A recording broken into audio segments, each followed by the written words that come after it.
The auctioneer's hammer fell with the finality of a funeral bell. Evangeline Morrison trembled on the wooden stage while men beneath her bellowed prices as if she were cattle for sale. When Silas Thornfield lifted his arm and announced a bid that hushed the entire assembly, no one anticipated the events that would follow. Millbrook County had witnessed numerous auctions, yet none quite like this particular one. The merciless October sunshine blazed down upon the town central square while Judge Cornelius Webb dabbed perspiration from his brow, his voice echoing across the assembled crowd. Eva's father had perished, leaving debts throughout half the territory, and now his 19-year-old daughter faced the consequences. She maintained her gaze downward on the wooden planks, refusing to acknowledge the lustful stares from the men gathered below. The majority weren't seeking a domestic servant, and this was common knowledge. Rumors had circulated for weeks following the judge's auction announcement: a young, unwed woman with no refuge and no family for protection. Silas Thornfield remained positioned at the crowd's rear, his weathered countenance expressionless beneath his broad hat brim. At 45, he ranked among the territory's most esteemed ranchers across 3 counties. His spouse had passed 3 years prior, leaving him isolated on a 1,000-acre property requiring more workers than his budget allowed. However, reputation couldn't shield a man from solitude, and local gossips had speculated about when he might remarry. The bidding commenced modestly but escalated rapidly. Jake Morrison from the tavern offered $15. Old Pete Williams, already maintaining 2 wives, increased it to $25. The crowd grew agitated as prices climbed, with some men shifting uneasily upon realizing they were being outbid. Martha Caldwell observed Silas advancing forward. The boarding house proprietor made everyone's business her concern, and she'd never witnessed such an expression on the rancher's face. His jaw remained rigid, his eyes concentrated entirely on the girl standing above them all. When bidding reached $40, most men began withdrawing. This sum exceeded what some families earned in 6 months, yet Silas raised his hand without pause, his voice slicing through the October atmosphere like steel. $50. The assembly fell silent. Judge Webb's eyes expanded as he looked toward the rancher. Even Eva glanced up initially, her emerald eyes locating Silas among the sea of faces. Something distinguished him from the others, something that caused her stomach to churn with uncertainty rather than the absolute terror she'd experienced looking at the rest. Webb requested higher offers, but none moved. $50 represented a fortune for what most men presumed would be a temporary arrangement. They assumed Silas would grow weary of the girl within months, and she'd return to her original situation. The hammer descended with finality. Sold to Silas Thornfield. As the crowd dispersed, Martha Caldwell watched the rancher approach the platform. She'd known Silas since his arrival in Millbrook County 20 years ago, had observed him construct his ranch from nothing and grieve his wife's death as though his heart had been torn from his chest. Yet the manner in which he regarded that girl as he assisted her down from the platform chilled Martha's blood. Throughout her years of observing people's secrets unfold, she'd learned to distinguish between a man purchasing property and a man executing a plan. Whatever Silas Thornfield was planning would soon turn their peaceful town upside down. The wagon journey to Silas Thornfield's ranch extended longer than Eva had ever imagined. She sat stiffly beside him, her hands clenched so tightly in her lap that her knuckles had whitened. Every jolt in the dirt path sent panic waves through her chest as she remained uncertain about this man's intentions. Silas hadn't uttered a single word since departing town. His withered hands gripped the reins steadily, his gaze fixed on the horizon where his ranch awaited like an inescapable prison. Eva stole glimpses of his profile, searching for character clues, but his face revealed nothing. Behind them, she knew the town already buzzed with speculation. Martha Caldwell would be presiding over her boarding house, analyzing every auction detail for any willing listener. The outbid men would be drowning their disappointment in whiskey while their wives whispered about Silas Thornfield's true intentions with a 19-year-old girl. Eva had discovered something about fear during the weeks following her father's death. It wasn't the sharp terror that struck suddenly and left you breathless. It was the slow, grind in certainty that your life no longer belonged to you, that every choice had been removed before you realized choices existed. When the ranch house finally appeared, Eva's breath caught. It wasn't the crude cabin she'd anticipated, but a substantial two-story home with a wraparound porch and windows that captured the afternoon sunlight. Cottonwood trees provided shade around the property, and she could observe cattle grazing in pastures extending toward distant mountains. It resembled a place where happiness was possible. This realization frightened her more than any hope would have. Sila stopped the wagon before the house and dismounted wordlessly. Eva remained frozen on the seat, uncertain whether she should follow or await permission. When he turned back toward her, his expression had softened slightly, though she couldn't interpret the emotion behind his dark eyes. He extended his hand to help her down, and Eva hesitated before accepting. His touch was gentle, not possessive as she'd feared, but gentleness could be its own trap, and she'd learned not to trust kindness that came with a price. The house felt even more spacious inside than it had appeared from the road. The main room featured a stone fireplace large enough to stand within and furniture suggesting comfort rather than mere survival. What struck Eva most was how empty it felt, as though the walls themselves held their breath. Silas removed his hat and hung it on a peg beside the door. For the first time since the auction, he looked directly at her, and Eva saw something in his expression that caused her stomach to lurch with a new kind of fear. It wasn't the hungry look she'd expected from the auction's men, nor desire, possession, or casual interest. It was the look of a man who had carried a burden so long it had become part of him, and somehow she was about to become part of that burden too. What he said next would shatter every assumption she'd made about why he'd purchased her. Silas cleared his throat and gestured toward a chair beside the fireplace. His voice, when it finally emerged, was rougher than Eva had expected, like a man who had grown unaccustomed to conversation.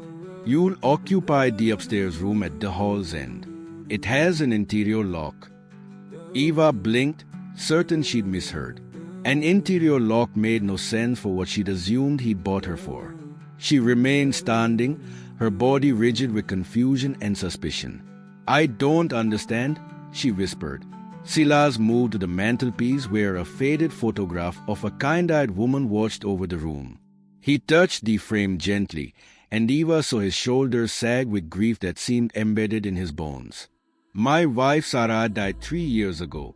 Cancer consumed her slowly, piece by piece, until insufficient remained to fight."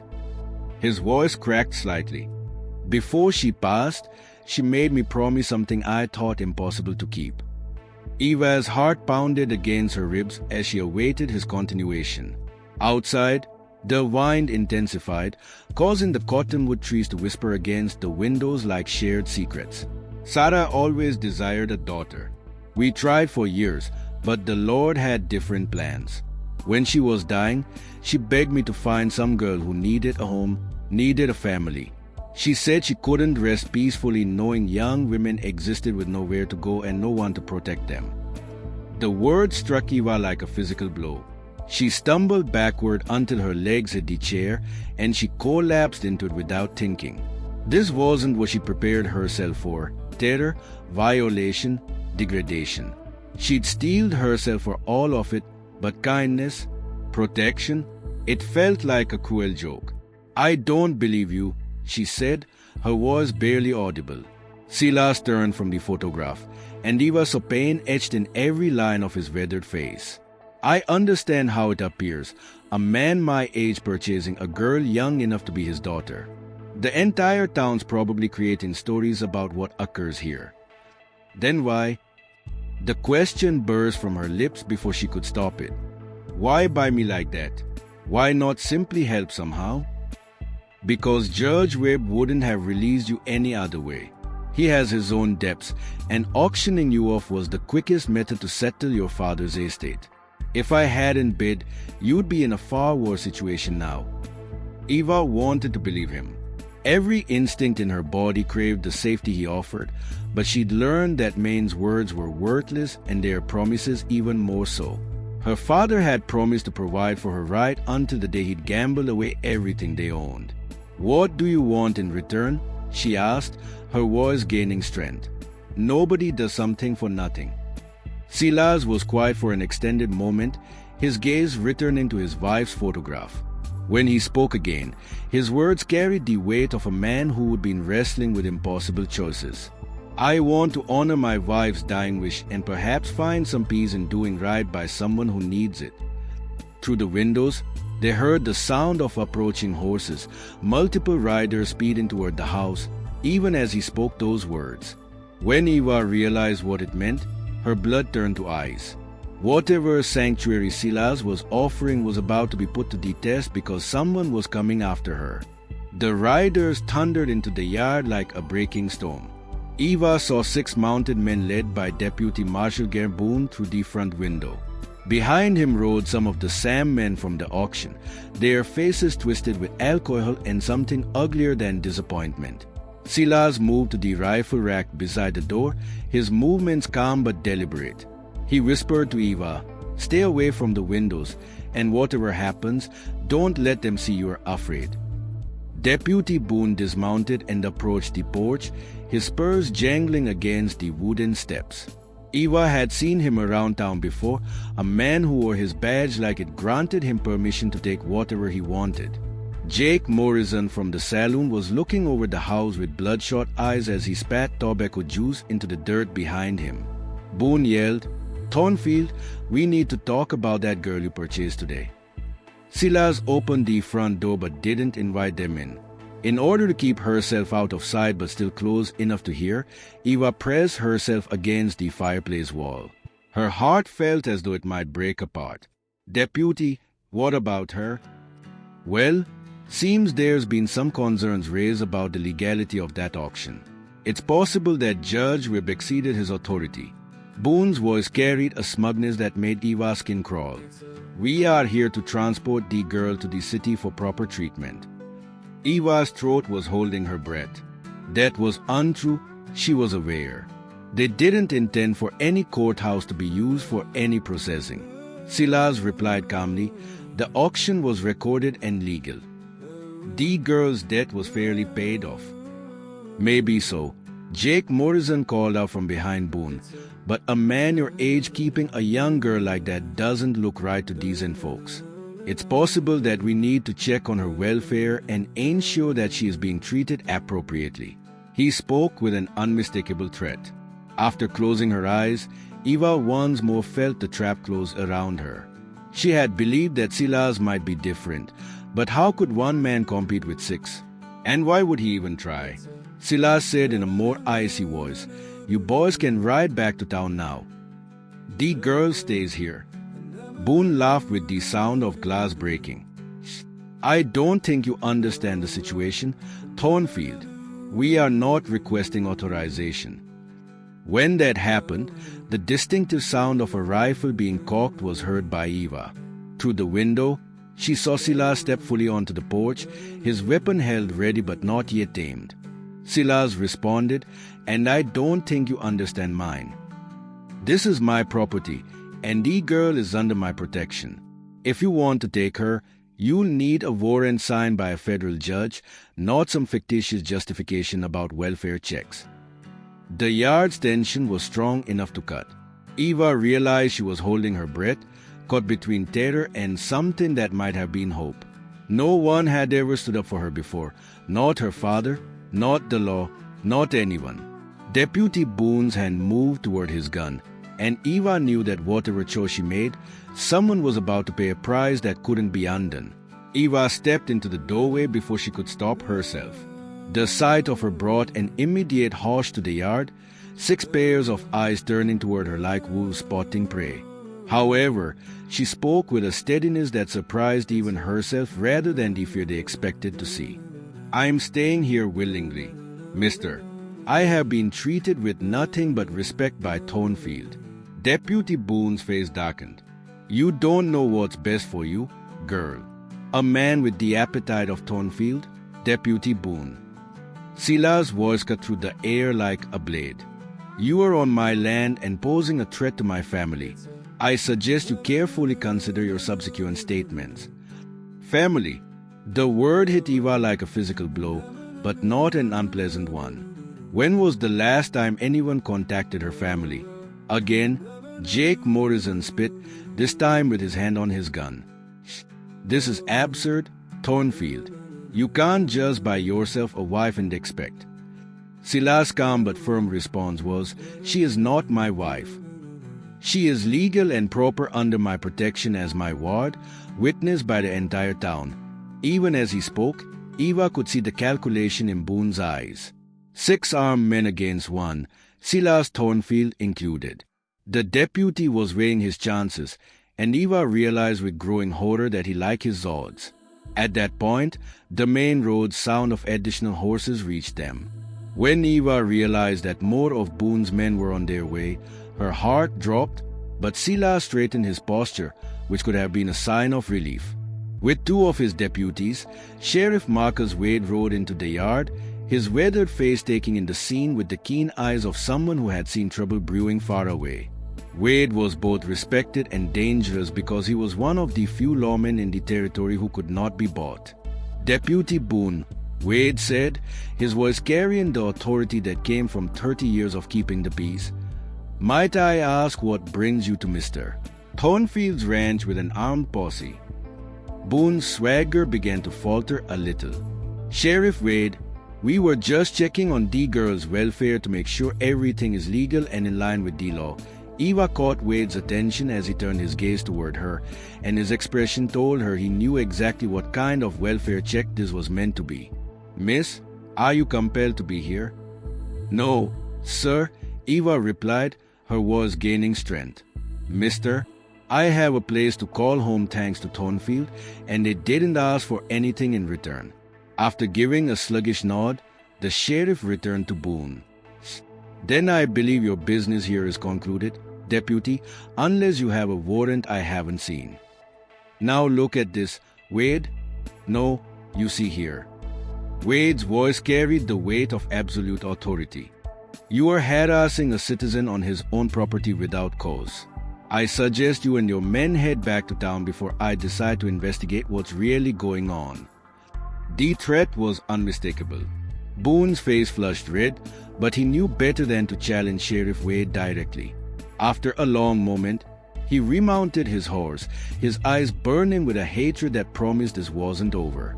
He turned his horse and said, "This ain't finished, Thornfield. Girl like that, she'll only bring you trouble, I once heard." Eva felt relief in her knees as the riders vanished in a dust cloud down the road.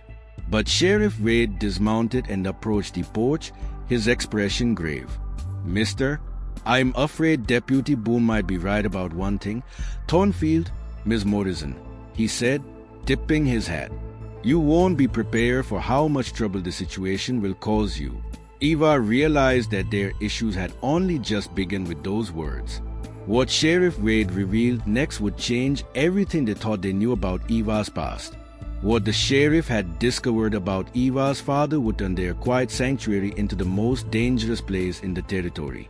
Sheriff Wade accepted Silas' invitation to coffee, but as he lifted the cup, his weathered hand slightly trembled. Eva felt her stomach drop as she noticed the tremor.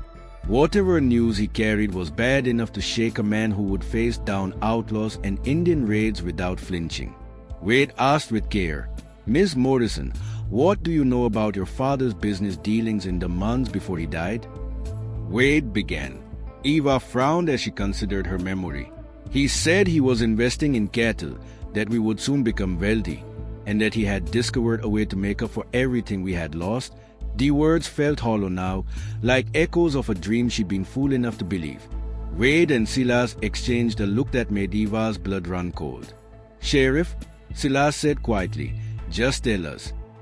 Miss Morrison, your father wasn't investing in cattle. He was moving stolen gold for the Carmichael gang. Eva felt the words physically hit her. To avoid tipping over, she held on to the table's edge. The Carmichael gang was legend in 3 territories, ruthless killers who would rob banks and trains from Colorado to California. Their leader, Black Pete Carmichael, had a bounty on his head that would make a man rich for life. Eva whispered, that's impossible. My father was a gambler, not a criminal. Wade continued, his voice heavy with sympathy. I'm afraid it gets worse. The gold that your father was transporting for them vanished the day before he passed away. Without a trace, $30,000 in gold bars. Silas bowed gravely as he leaned forward. Are you implying that the Carmichael gang believes Eva knows where it is? I am saying they are sure of it. My sources tell me Black Pete himself is riding this way with a dozen men. They think that before he died, Miss Morrison's father told her where he had hidden the gold. The room was spinning around Eva. However, he didn't say anything to me. He passed away asleep. I never even got to say goodbye. That won't matter to the Carmichael gang, Wade said grimly.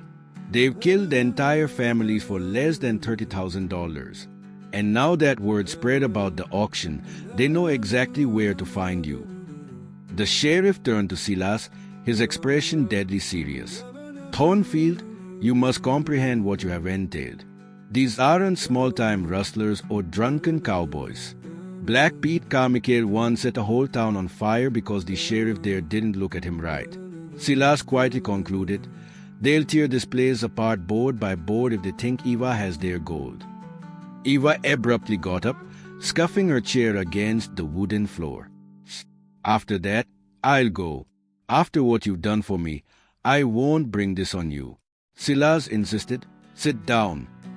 You won't go anywhere, I said. You don't get it, I said. Desperation cracked Eva's voice. You'll be killed by these men. They'll burn your house, destroy everything you built. I won't be held accountable for that. Silas stood and walked to the window to take in the view of the ranch he had built in 20 years. Eva was reminded of the reasons men respected him from here to Denver when he turned back to face them. Sheriff, how long are we left with? My sources claim they are 2 days out, possibly 3 if they stop to rest their horses. After that, we can get ready. A box that Eva hadn't noticed before was pulled out by Silas as he moved to a cabinet. She had never before seen so many weapons and ammunition in one place. Claim jumpers, Apache raids, and cattle thieves have all targeted this ranch in the past. It's still standing because I learned how to defend it. Wade gave a head shake. This is different, Silas. The Carmichael gang is not a group of raiders that can be scared off by firing some warning shots. They are killers, and they won't stop until they get what they want. Then maybe it's time they learn that some things are worth dying for, Silas replied quietly. When Eva realized what he was saying, she started to cry. Even though he had no prior acquaintance with her, this man was willing to put everything on the line to safeguard her. But she also saw something else that made her blood freeze as she observed his determination. Because there was something that didn't belong in that box of weapons, a leather pouch that looked just like the one her father used to carry. And if Sheriff Wade was correct about the gold that was missing, that pouch might contain the key to saving them all. However, touching it would betray the one man who had ever attempted to safeguard her. Before going up to the weapon box, Eva waited until both men had left to check the perimeter. As she lifted the leather pouch, the weight confirmed her worst fears, causing her hands to shake. 3 gold bars were encased within an oily cloth and shone in the lamplight like trapped sunfire. Silas' house was where her father had hidden the stolen gold. Without even realizing it, the man who had shown her nothing but kindness was hiding evidence that could lead to his execution. Eva ran to hide the pouch back, where she had found it when she heard boots on the porch. Silas came in on his own, his face gloomy from the weight of the preparation he had put in the previous hour by checking ammunition supplies and putting rifles at strategic windows. Silas said, not noticing Eva's guilty expression, Sheriff Wade's riding back to town to gather more men. He'll be back by dawn with any assistance he can get. Eva nodded, not trusting her voice. The gold seemed to be burning a hole in the wooden box, demanding recognition. She was deceiving the one and only person who had ever protected her every time she kept quiet. She started, Silas, but stopped. How could she possibly tell him? By revealing that her father had made her father an accomplice in theft and murder, how could she jeopardize the fragile safety they had established? What is it? With concern, his dark eyes scrutinized her face. Before Eva could answer, the distant sound of gunfire echoed across the valley. Both of them froze, listening as the shots continued, not random hunting fire, but the deliberate rhythm of an attack. Silas grabbed his rifle and moved to the window. "That's coming from the Morrison place," he said grimly. "Your previous farmstead." The blood of Eva became ice. The Carmichael gang wasn't waiting for dawn to arrive. They were already there, tearing down the abandoned property her family had left behind in search of the gold that was 20 feet away from where she was standing. "They'll come here next," Silas said, checking his ammunition. "Eva, I require you to ascend and secure yourself in the room I showed you. No matter what happens, don't come out until I tell you it's safe." "No."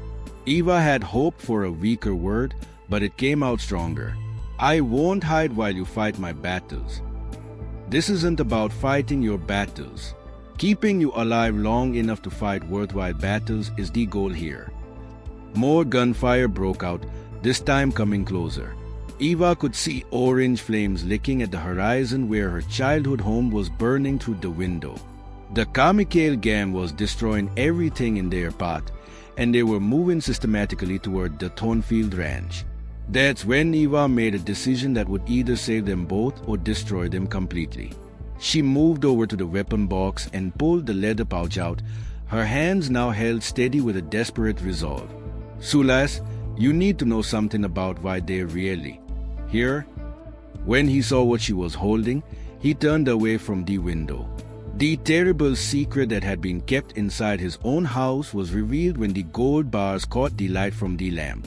"Your father," Silas said quietly, understanding flooding his features, "he hid it here. Before he died." Eva's voice cracked with emotion. "I just discovered it. I am so sorry. I swear I never knew. I never knew." They could see torches gliding through the night like fallen stars through the window as the sound of horses approaching got louder. Black Pete Carmichael and his gang were coming, and they were going to kill everyone on this ranch so they could get what Eva was holding in her shaking hands. Silas turned his attention to Eva, the gold, and the approaching lights that looked like they would bring destruction and death. And what he decided in that moment would determine whether either of them lived to see another Sunrise. Silas tested the weight of the gold that had brought death to their doorstep with his callous fingers as he took the pouch from Eva's hands without making any accusations. As Black Pete Carmichael's gang surrounded the house like wolves circling wounded prey, the sound of hoofbeats outside grew thunderous. Silas asked quietly, "Eva, do you trust me?" She looked into his weathered face and saw not anger or betrayal, but the same protective determination that had driven him to bid $50 for a stranger's freedom. "With my life." "Then follow my lead, and whatever happens, don't let them see you are afraid." The front door exploded inward under the force of a rifle butt, and Black Pete Carmichael stepped into the house like death itself had come calling. He was smaller than Eva had imagined, but his eyes held a coldness that made her soul recoil.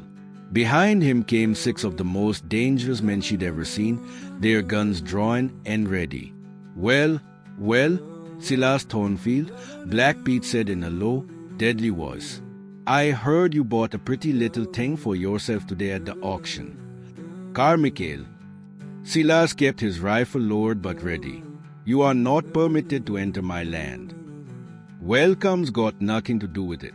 I am here for what belongs to me." Black Pete's eyes found Eva and lingered with hungry malice. "I intend to recover something precious that girl's daddy stole." With the gold pouch in her hands, Eva arose before Silas could stop her. "Is this your desire?" The effect was felt right away. Every gun in the room swung toward her, but Black Pete held up a hand to stop his men from firing. His eyes locked onto the leather pouch with the intensity of a starving man seeing food. "Wonderful girl. Now hand it over slowly, and maybe we'll speed up your deaths." "No," Eva said with such force that everyone in the room, including herself, was taken aback. I'll give you the gold, but only if you give me your word that you leave Mr. Only Thornfield. He's innocent in all this. Black Pete laughed with the sound of a bone grinding. Innocent? Girl, nobody's innocent in this world. Your daddy learned that the hard way.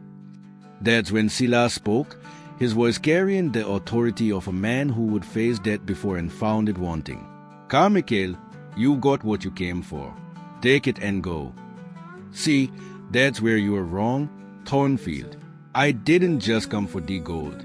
I came to send a message about what happens to people who cross the Carmichael gang. Eva felt the moment balanced on a knife's edge.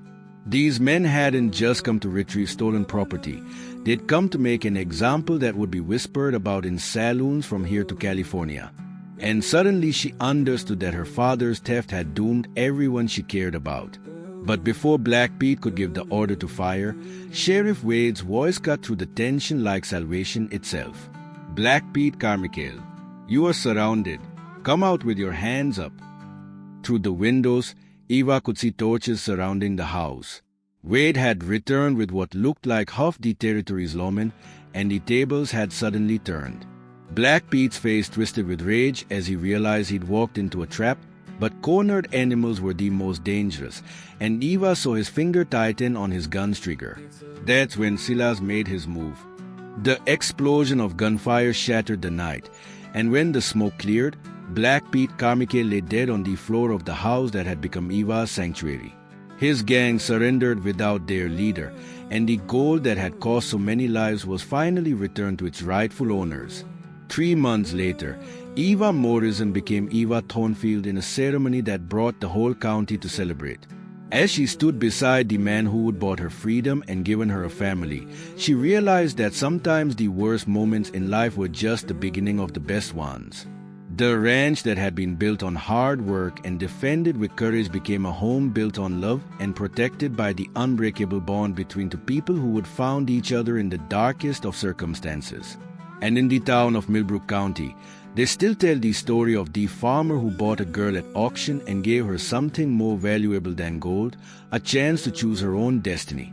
If this tale of courage and unexpected love moved you, please show your support by hitting the like button and subscribing for more unforgettable stories that will keep you on the edge of your seat.